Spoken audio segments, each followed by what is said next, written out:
Actually, I lied. Before we get to adding those uniforms, we gotta clean up some stuff here. So this, the initial values for that are put into our global data here, they might need to be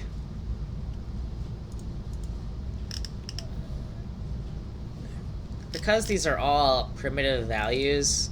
They actually make more sense moved to the global configuration.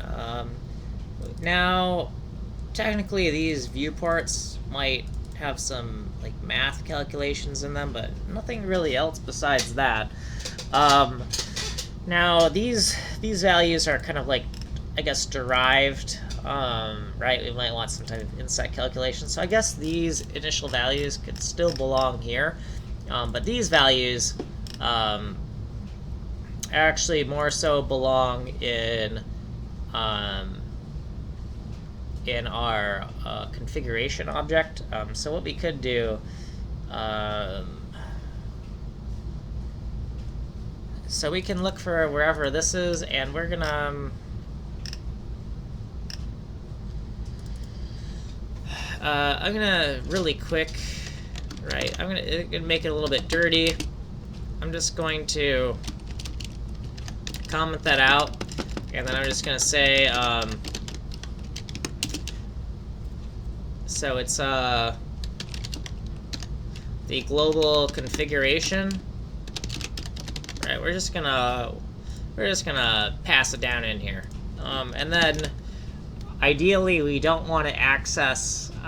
Ideally, we want to get rid of this variable later, right, and just always have it in the global configuration, because this is like in initial values, right, and an INI file and a configuration file are actually, almost synonymous. So I kind of see how this variable name is almost a tip to tell me that it doesn't quite belong in this category, like it doesn't quite belong in this function. Whatever. We're just gonna do that for now. We're just gonna kind of hackishly kind of comment out these pieces, and we can keep the, because right now the 1024 is hard-coded there in the comments, might be good for reference.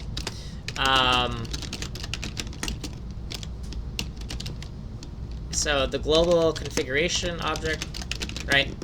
And, right, because we don't want two different places that these hard-coded values are being set. So this 512, we could actually do the global configuration for that as well. We're going to run out of space, though.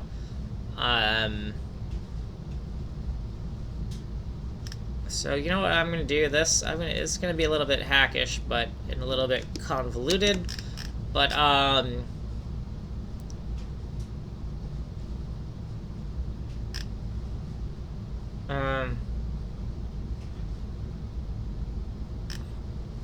just gonna make this is kind of hackish, but I'm just gonna do it. I'm just gonna say, and we can do, even to make it even more noticeable, more of an anomaly, I'm gonna use the let keyword, and I'm just gonna call this bow, bow for bounds, and this is like a temporary object, and this is, and if you go 512, I just make a note that throw inspect code for breaks before removing this. So I'm just gonna make a little note that if we remove this, if this is no longer equal to 512, maybe we should consider like what effect this variable has on some things, and make sure we haven't broken anything in case we're hackishly hard coding some things in here. So we kind of are, because these hard-coded values were added in consideration of having a viewport that's 512 by 512. So But we're gonna just put those bounds in there like that, so that these inset, the inset kind of like is going to be more dynamic in terms of snapping to the canvas.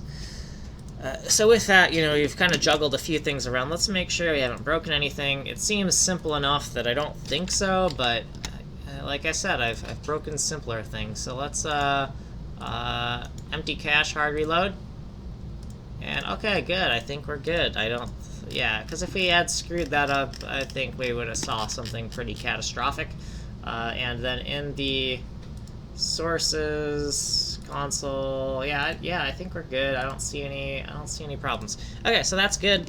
And this is working. And I just wanted to do that before we start adding more stuff. I want to kind of like make sure everything is well organized and thought out before we start adding more to it, right? You don't want to add to a shaky foundation. And geez, this is getting long. Right, I'm at like 2,800 lines. Obviously, a lot of it is comments. But yeah, all right, let's keep going. I'm gonna stop recording, and we'll get back to this in a bit, or not. I don't know. We'll see how I feel.